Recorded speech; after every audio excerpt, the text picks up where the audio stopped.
From the pitch to the sideline, the calls that shape the game. Welcome to Excellence in Action, the referee show here on IslandStats.com, where we dabble in the world of officiating, dissect the decisions, and celebrate the men and women in the middle. Join us each week as we chat with top officials, analyze controversial moments, and explore the challenges and triumphs of being a referee. Get inside perspective on the rules, the pressure, and the split-second judgments that can make or break a match. It's more than just whistles and flags, it's excellence in action. Now let's get to the show.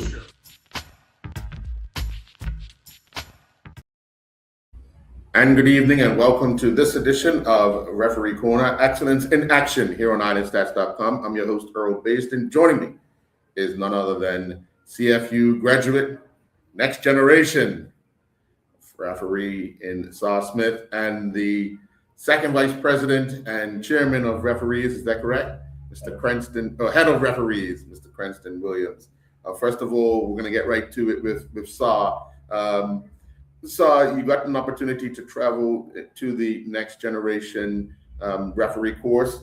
Give us a sense of what, before going, what did you anticipate? Since I went last year as an observer, I kind of had an idea of what I'd be expecting. But actually being in the course turns it into something different. Like it's not just watching people do it, it's actually doing it yourself. So No, that experience you would have gotten a year ago watching it, did the level kind of go up, or did you see what you saw last year? Yeah, so I think that it felt like the level went up. I felt like it was a lot more older officials than this one.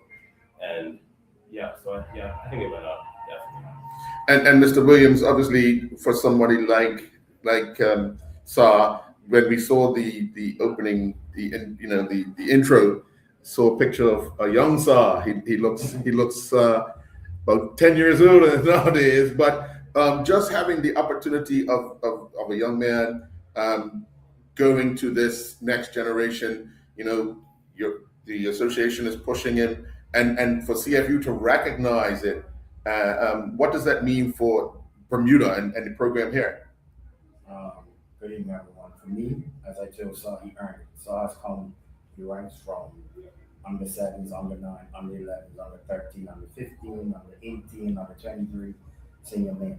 So it's gratifying for me because this is something we're planning for. Saw sent it to Amari. Amari did the same thing, come right through the gamut. We're now as a FIFA referee. That's the path we're looking for with Saw. And I'm looking at the youngsters behind him, such as Dunstan, Dash, Reese, Jacob, Therese, who else am I missing? Royal, one more chance. There's youngsters who get the same opportunity, and it does well for us because clearly CFU and CONCACAF, believe in what we're doing. Because Saul is the youngest person there. I believe they take him at 20, if I'm not mistaken, but because of course, I'm very vocal and I advocate for our referees. So this is why Saul is allowed to go. And Saul passed the fitness test to secure his ticket to ensure he attended. So what I can say is it's all about Saul right now, how far he goes with this. Yeah, he still has a few years before reaching that peak of becoming a FIFA referee. But in between there, in conversation, we know that CONCACAF and CFU are putting things in place for people who haven't reached the age of FIFA officials to do matches. So how does that set somebody like Saw up and those that you named off to come behind him? Okay, so for Saw, I know they have CFU on the 14 championship in August. That's one possibility for him. Then I saw documentation that came out said they're going to be having under 15 tournaments. There's no more going to be the boys and girls every other year. It's going to be every year. And CFU is going to move, CONCACAF to U16. Then you have under 17 qualifiers. So while Saw might not be able to do, let's just say, the CONCACAF tournament, but he can do CFU. He might even call out to be, say, a fourth official for, depending on the level of friendly or something along those lines. So as I said, the water's there. It's up to Saw how much water he drinks. Right. So did you feel as if, being the youngest person there, did you feel a little bit of out of place, or being that it was all referees, you were in your element? I feel like it felt like a community, so it's not like no one is trying to make you feel down about yourself or anything. So yeah, it's just basically we're all trying to get the same goal. We're just all trying to accomplish. Like yeah, that's the same thing basically. Yeah. What were some of the challenges you faced in the course that you felt you could have done better at? It was they had like a way harder fitness test than that I am accustomed to. Uh-huh. But yeah, so I feel like next time I'll be way more prepared for that. Oh, okay. Yeah. All right. Now, obviously, there's been videos and the like out about, showing the course going on. You look very much involved. Did you feel comfortable in the setup? Yes, definitely. And I think going last year as observer definitely prepared me more for it as I knew what to expect. So I just had to go up there and do my best really. Yeah. What are some of the takeaways from that? From this year? Yes.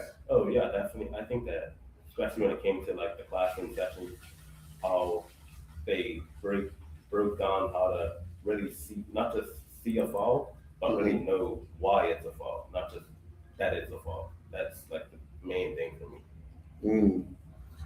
And as you said to me in the interview, it cleared up a lot of things for you. Yeah. When you start looking at how things are cleared up, give us a sense of just that little struggle that you would have had.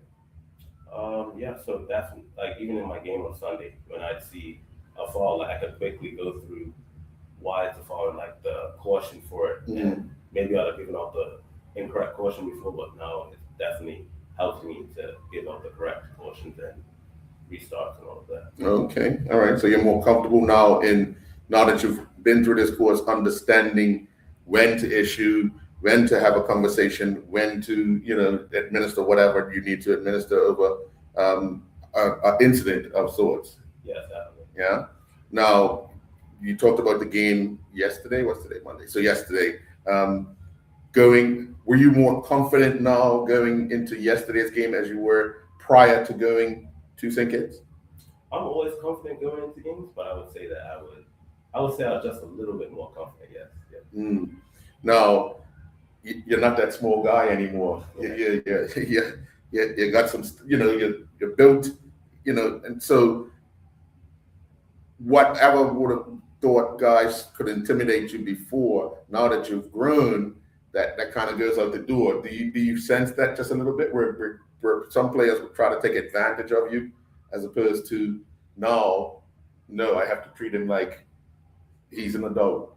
I feel it a little bit, but I still have like a lot of years to really grow on people or gain more trust, I would say, because I'm young, but they'd always trust older officials more. But I feel like as years go by, I'll just gain more respect. Right. And I think I've asked you this before, but when I ask you now that you've been on this course, are you a talker of a referee, or are you just allow your whistle to do the job for you? As of right now, I think I'm just allow the whistle, but I feel like I need to go into kind of having more personality when I'm on the field. That's one thing that they told me I need to improve on. So yeah, that's definitely one thing I need to work on. Yeah. And Mr. Williams, when we see someone like Saar getting into games and so forth, what are some of the things you want to encourage him to do?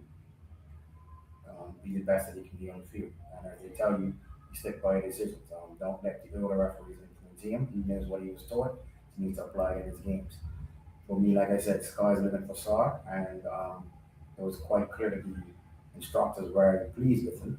And as they know, I'm not going to send anyone anywhere unless they met all the criteria. Saar ticked all the boxes, so Saar kind of picked himself. I didn't really have to do anything. And yes, yesterday, because it was FA Cup preliminary or the first round, and there was a lot of Corona teams, Saar was chosen to do the game, but yes, it was a premiership team. But I said, hey, he just came from St. Kitts, so anyway, he's going to learn. They're invited to the fight. And by all reports, it was an easy game for him and handled himself tremendously well. Yeah. That's what I expected. Yeah. Do you now think people got attention on you because you've now you've got this publicity of graduating from the next gen class and so forth. So do you feel any added pressure personally?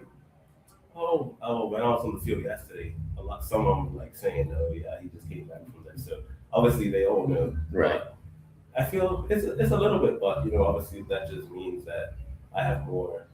I don't want to say credibility, but that's kind of what I feel. Okay. Now the fact that you have someone like Amari in front of you as a referee, you can so close that you guys can have conversations about challenges and so forth. And do you feel that confidence can come through with him talking to you like that?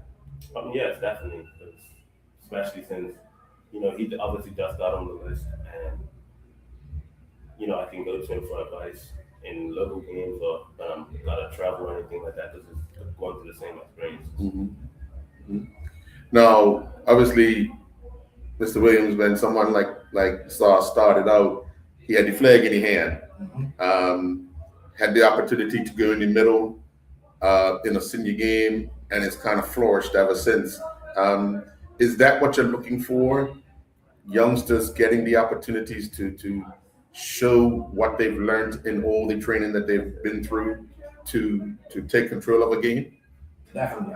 One thing that CONCACAF has said, they need more referees. They need more Caribbean referees. So ARs is nice, but they want the referees.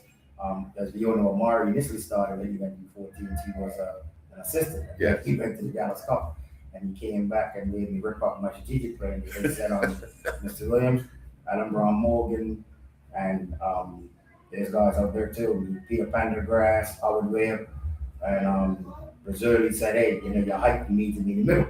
So Amari decided in the middle, and I wasn't happy at the beginning, but it worked out because of his age and he was able to become a ref. Saw same thing on the line, but then I realized, what? We need to develop more referees because if we have more referees, and I can get more of a team, we even have a fourth official as the president wants. So that's what the goal is. The youngsters like Dunston, Dash, they do, for the most part, they do Premier and First Division on the line, but I know the goal is to be in the middle. So working towards getting them ready for that step up as well. Yeah. Well, the goalpost has been moved again, hasn't it? No, goalposts are still the same. Because you had a goalpost with a time limit on it. No, there's no time limit. There's never a time limit. Never time limit. Okay, no, so you're just working to get four. You're just getting like the president. You're only drinking from the same water fountain. You're getting like the president. I'm only asking because I know, yeah. Well, I must say, honestly, I did tell you exactly this the other day at our meeting. I said, if you'd have said to me 10 years ago that I would be trying to create a speedy plan to get someone to a World Cup, I would have laughed at you. Because the goal was always from Larry Musselman, get somebody to the list. Mm-hmm. First, we had Tashawn Simons was the first. Yes. My region. Then along came Natasha Trott, Clinton Haywood, Stephen Mabry. Then along comes Amari. So now we have a team. But now with Sardi, Wings, and others, and we have a World Cup every year under 17 males. It's like, you know what? A gentleman who went to the first under 14s with Amari, he was at the under 17 World Cup last year. Quincy Williams from Trinidad, who's been there several times, came out of the same CONCACAF Academy. He went to a under 17 World Cup. So for me now, it's not far-fetched to say that Amari, Stephen, and Clinton can potentially get there because it's indoor grass. Right. So that's the only thing I've said, the goalposts have moved to get my three gentlemen to the World Cup. Yes, sir. That's the only thing. I given myself and my committee a 3-year goal. Okay. For the World Cups. Every year they have an under 17. Okay. So you're worrying about a World Cup, any World Cup, Youth World Cup. Okay. Monumental for the association. Yes. And I have a running back with our technical development director that I'm going to get a team of officials there before a senior team or a national team. But the way the girls are playing, I might have to bite my words. I'm not too sure. Let's hope. Yeah. Let's hope because they're on in about an hour and a half. Yeah. So we want to wish them all the best, and of course the fact that our officials get to shadow the officials that come in to do these games, just to freshen up their tools on international stuff. How they prepare the conversations and so forth. I'm pretty sure conversations are all the same, but just a little more technical when it comes to that level to make sure that everybody's on the same page, kind of thing. So Sar, yesterday's game, obviously, now you're the man in the middle, having to have a conversation with your two ARs to make sure that all three of you are understanding what the rules and regulations are. Did you know if your game ended in a draw that you had to go extra time? Yeah. Because over the years, Mr. Williams, that was a big issue. Yes. It was asked yesterday with some clubs as well. Okay. So they do it, especially Corondi. What? No replay? No. No. Extra time. Penalties. Penalty more. Right. Which is always something to make sure that everybody understands before the game starts, not at halftime or the end of 90 minutes. Because, like you said, some of them, when they played, if they played in it was extra time, it was replay. But that schedule is so tight right now. So Saul, give us a sense of what that conversation was like for you yesterday as the head person speaking to your ARs. Well, since I've been on the line a lot and I've heard the same kind of talk from the older officials, it's kind of almost like a copy and paste, I would say. Right. Since I've worked with them a lot, it's not really a lot to get into. So they basically just tell them, where the area of priority is, and when it's a penalty incident, let me get first crack at it and all that. So, yeah. Okay. All right. And you're confident in having that conversation with the ARs, because obviously some of those ARs might be a little older than you, but and it's just about that respect level, and commanding the respect yourself and so forth as you would on the field. But so what's next for Saar?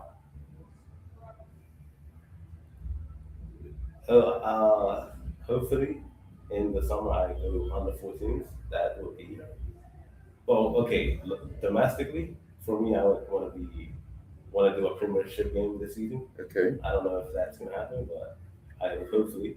And international, I hope to do under 14 CFU.